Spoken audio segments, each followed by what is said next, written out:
Hello, everybody. Today I'm going to tell you why Tupac Shakur is the GOAT of rap. So, Tupac was born on June 16th in Harlem, New York, 1971. His mother was raising two children on her own, and they struggled with money. After living a good amount of the start of his life in Harlem, they ended up moving to Baltimore. And then Tupac later on moved away from his family to go start recording rap albums in Los Angeles.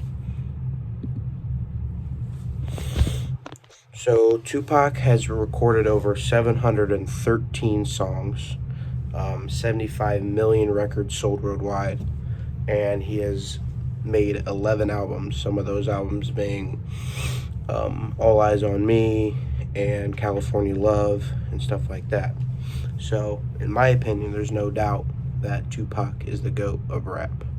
Now, there's other names that come to mind like Biggie Smalls and Jay-Z and Eminem, but if you look statistically, that no one has ever, with the amount of time Tupac got before he died, no one has ever put out so many hit records. I mean, he put out 11 albums in like 5 years, which is unheard of nowadays. But if you compare him to Biggie or Eminem or even Drake, I just don't think there's really any comparison.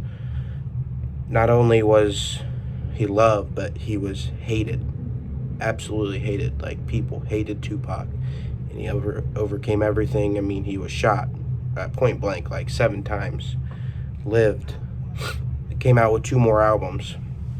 But with the time that Tupac got from when he was 18 to 25, he just 6-7 years of just straight bangers, straight just being on top of the music charts.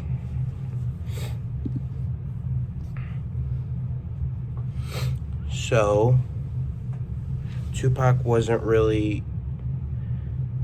really didn't know his father much. His father was in and out of prison and out of the home a lot, so he was raised by his one mother in Harlem, like I said. And then after he moved to LA, he joined Suge Knight's record label, which is called Death Row Records. At that point, artists like Dr. Dre and Snoop Dogg were on the record label. So Tupac, in a year, was on top of the records at Death Row Records. He was the number one selling artist there, even over loved rappers like Snoop Dogg and Dr. Dre and people like that. Tupac immediately jumped the charts and then was the number one selling artist at Death Row Records. He was with Death Row Records for a few years and then ended up starting another portion of Death Row on his own, where he was going to be a producer. And then, as some of you may know, Tupac started to get into acting and start doing movies. But set aside that, with all the number one hits he's thrown and all the number one albums, the album All Eyes on Me was on top of the charts for months when it came out. It was so hyped up, and it stood up to the hype. So Tupac was going to come out with a new album, but some of you may know, in Las Vegas, he was shot and killed, or shot in a car and then later died in the hospital.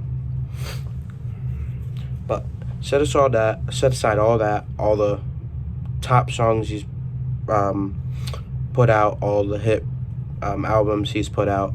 I mean, there's just nobody who comes even close statistically to Tupac.